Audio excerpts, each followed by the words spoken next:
Sandikala adalah peralihan waktu dari siang ke malam. Konon, bagi masyarakat Hindu di Bali, pada saat sandikala tidak diperkenankan untuk melakukan aktivitas di luar rumah. Nah, ada misteri apa di balik sandikala? Nah, pada kesempatan kali ini, Bu Iga akan mendongengkan cerita berjudul Sandikala. Begini ceritanya. Tersebutlah di sebuah desa terpencil di kaki Gunung Agung. Hiduplah seorang gadis yatim piatu yang tinggal bersama neneknya yang sudah renta. Gadis itu berparas cantik. Rambutnya hitam terurai panjang, sangat ayu. Sesuai namanya, Cening Ayu. Cening Ayu sedari kecil sudah ditinggal orang tuanya. Konon kata neneknya yang ia panggil Niang bahwa orang tuanya meninggal saat desanya dilanda wabah penyakit. Niang selalu mengajarkan Cening hal-hal yang baik, membekalinya dengan ilmu yang kelak akan menjadi bekal saat Niangnya telah tiada. Suatu hari, Cening sedang menanak nasi di dapurnya. Ditiup-tiupkannya cerobong bambu ke arah perapian agar apinya tetap mengepul. Tak lama kemudian, terdengarlah sayup-sayup suara yang nyalirih. Ning, Ning, tolong ambilkan yang janur di dapur, Ning. Pinta Niangnya. Mendengar permintaan Niangnya, bergegaslah Cening mengambil janur serta peralatan lainnya. Cening sangat paham ketika Niangnya meminta janur, itu artinya ia akan membuat banten dan sesajen untuk keperluan upakara. Niang, biar Cening saja yang membuat sesajen ini, Niang. Cening sudah biasa membuat upakara ini. Niang sudah mengajarkan Cening berkali-kali. Apa Niang lupa? Tanya Cening seraya meyakinkan nenek kesayangannya. Sembari mengusap-ngusap matanya, Niang berkata dengan pelan sembari membelai rambut cucunya yang halus. Tidak terasa cucu Niang sudah dewasa. Maafkan Niang karena selalu menganggap Cening seperti anak kecil. Cening Ayu pun mengambil janur, kemudian mulai mengerjakan sarana upakara yang diperlukan oleh Niangnya. Tanpa sadar, Cening lupa dengan apa yang sebelumnya ia kerjakan. Krempiang, kiak, kiak, kiak. Suara piring pecah dan amukan ayam seketika menghentikan tangan lihai Cening menjalin janur. Sambil mengendus-gendus,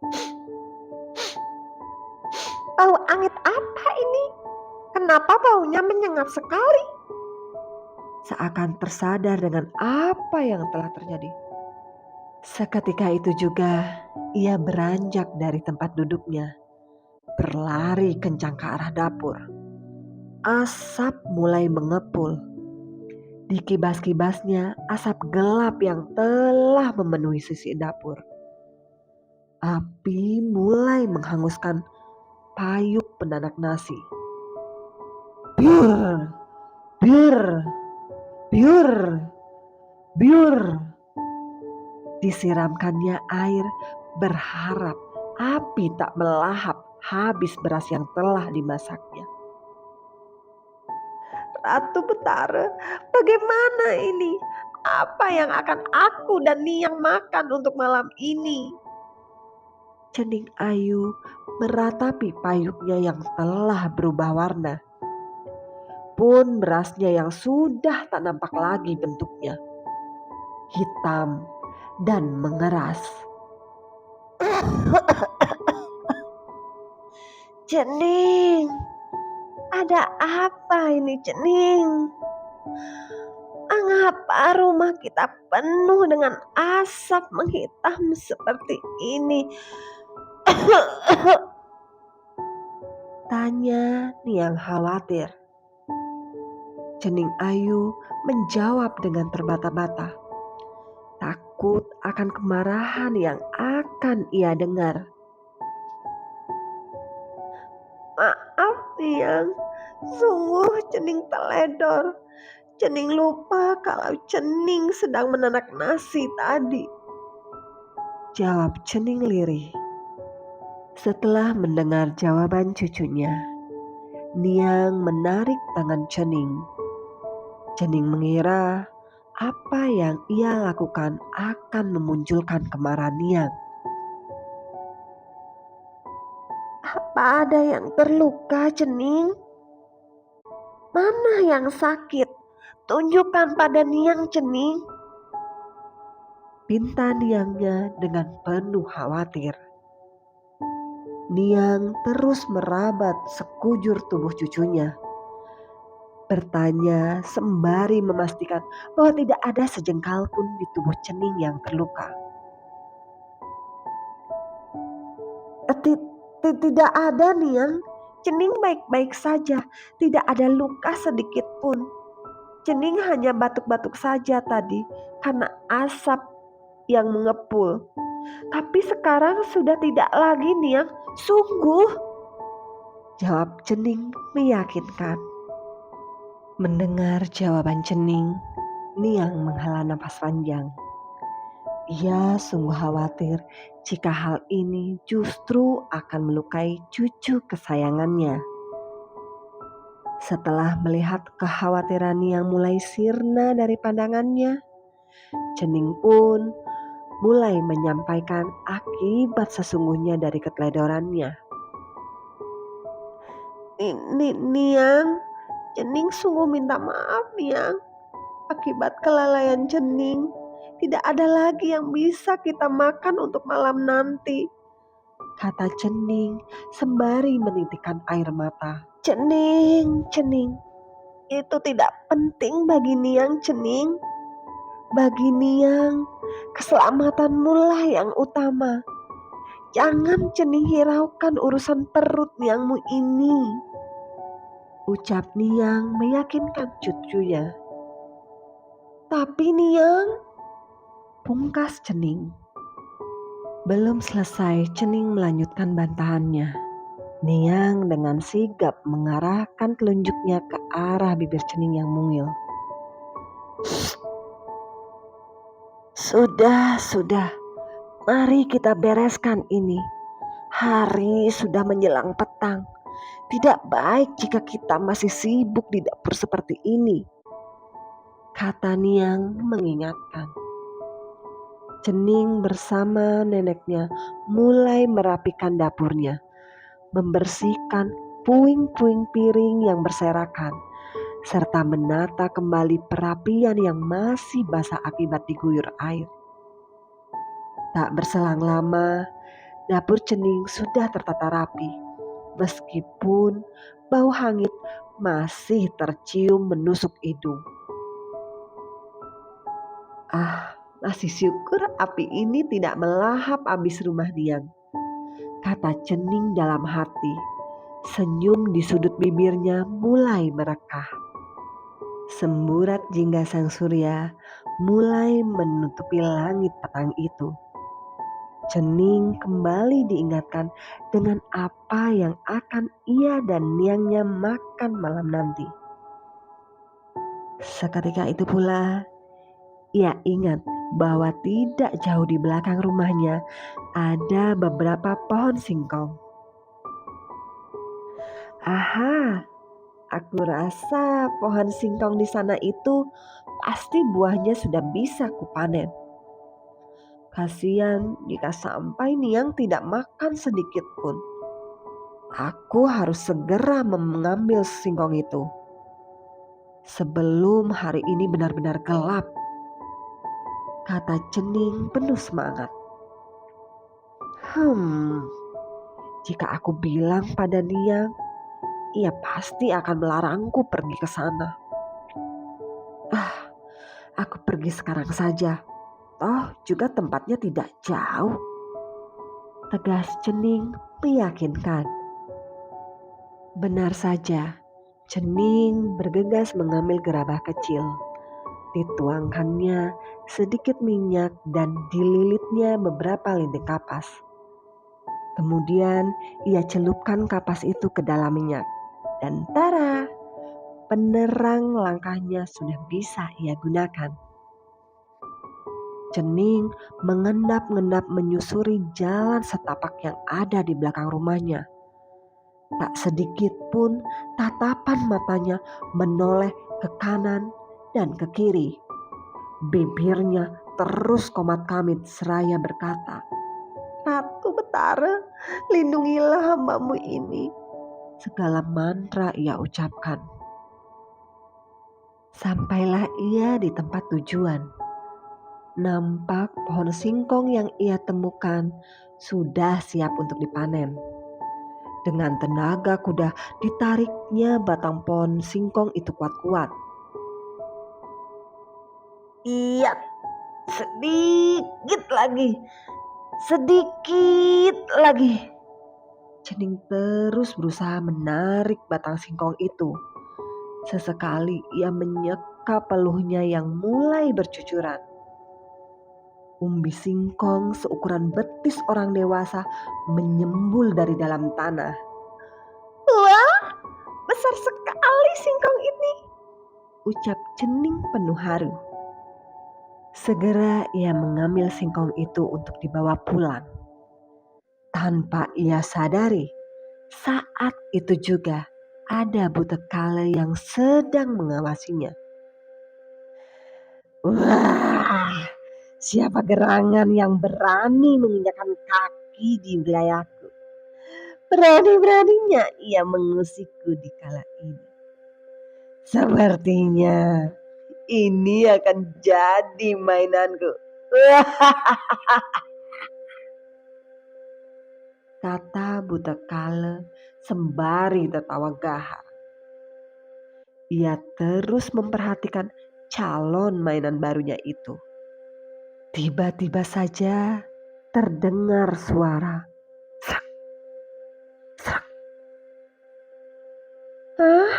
Suara apa itu?" Cening segera menolehkan kepalanya ke arah sumber suara. Suara itu tidak terdengar lagi. Hilang begitu saja. Cening bergegas mengambil singkongnya. Ia berlari secepat kilat menuju pondoknya. Di saat itu pula ia mendengar gegap langkah seakan-akan ada yang mengikutinya. Cening kembali memacu larinya. Tak dihiraukannya lagi arah mana yang ia lalui. Di pikirannya, ia hanya ingin cepat sampai pondoknya.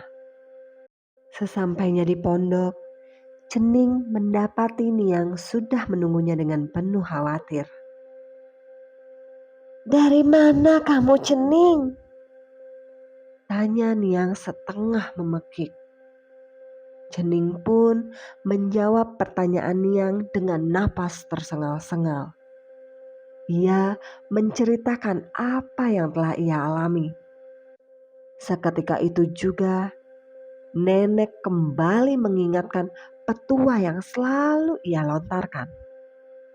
"Cening, Cening, sudah berkali-kali Niang katakan, jangan pergi keluar rumah jika hari sudah sandikala. Para butek kala itu senang dengan gadis seperti kau ini, Cening," tutur Niang tegas. "Maafkan Cening, Niang, maaf. Cening tidak mau melihat Niang kelaparan karena ulah Cening. Jadi Cening mencari singkong untuk kita makan malam ini," jelas Cening sembari menyerahkan singkong yang ia dapat. Belum tuntas Cening menjelaskan, seakan tahu apa yang telah terjadi. Niang segera mengambil bawang merah dari dapur. Diusap-usapnya ke beberapa bagian di bilik pondoknya.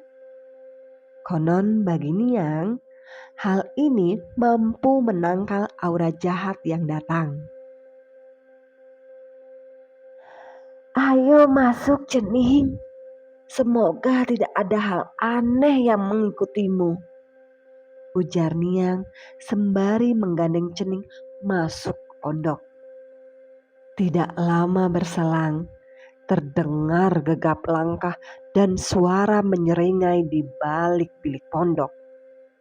Suara buas akan-akan ada yang diincar.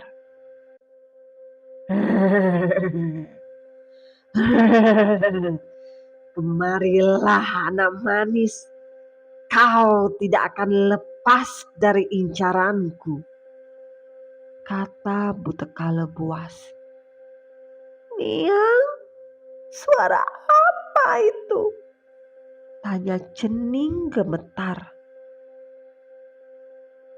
"Itulah suara Butekale, Ning. Dia mengincarmu untuk dijadikan mangsa olehnya. Tapi jangan takut, Cening. Niang sudah berikan pelindung untuk pondok kita. Butekale ini tidak akan bisa masuk ke pondok kita," kata Niang menenangkan. "Ah, panas, panas!" Butekale merintih kepanasan. "Hei, kau manusia! Besok saat Kandi kala tiba, aku akan kembali lagi ke sini. Serahkan anak gadis itu. Jika tidak, kau tahu apa ganjarannya." Ujar Butekale mengancam diikuti gelagak tawa buas. Butekale pergi meninggalkan pondok Cening Ayu dan Niang. Kesedihan dan ketakutan seketika datang menghantui. "Niang, kita harus bagaimana sekarang, Niang? Cening sangat takut. Cening tidak mau dimangsa Butekale itu, Niang." Cening menangis terisak.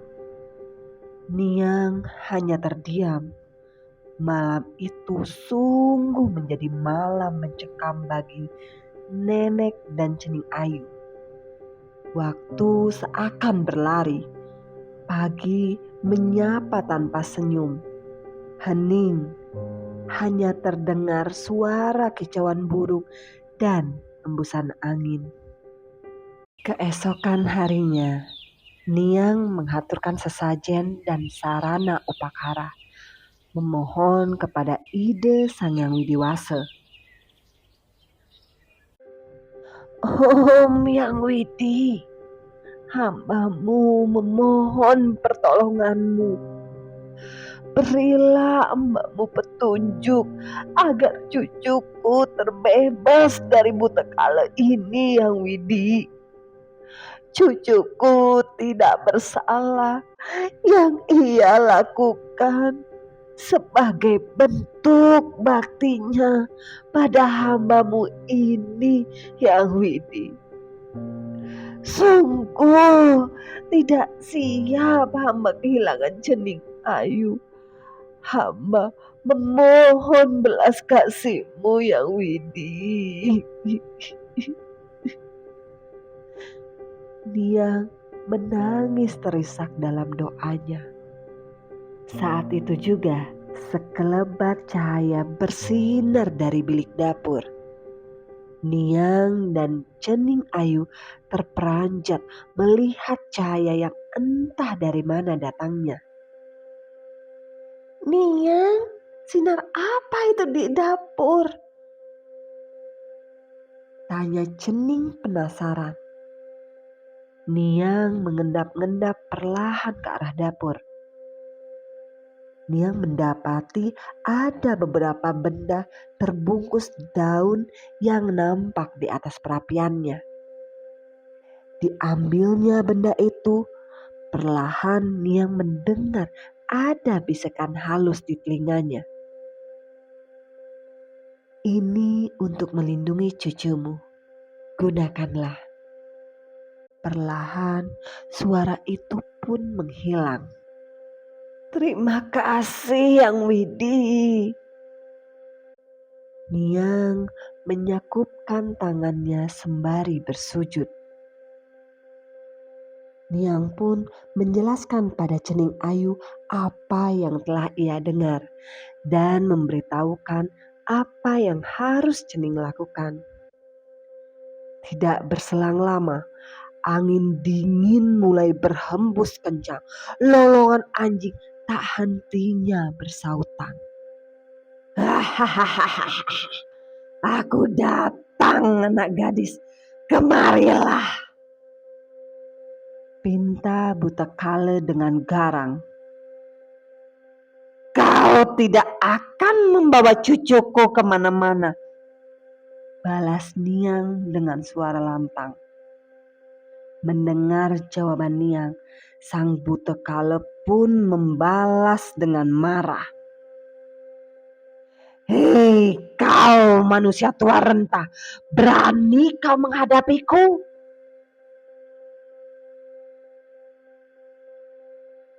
Ayo Cening, lakukan sekarang. Sebelum itu, berdoalah pada leluhur agar kita dimudahkan. Perintah Niang. Cening pun berdoa. Kemudian ia mercikan tirta dengan daun pandan ke arah Buta Kale. Buta Kale merasa sekujur tubuhnya panas. Tubuhnya bergetar, merasakan sakit yang tak terhingga. Apa yang kau lakukan? Air apa ini? Teriak Buta Kale. Itu adalah tirta suci sebagai simbol pembersihan. Semoga dengan ini hatimu akan lebih bersih dan tidak akan mengganggu manusia lagi, jawab Niang dengan lantang. Tiba-tiba sekujur tubuh Buta Kale yang telah dipercikan tirta mulai terbakar dan enyah terbawa angin malam.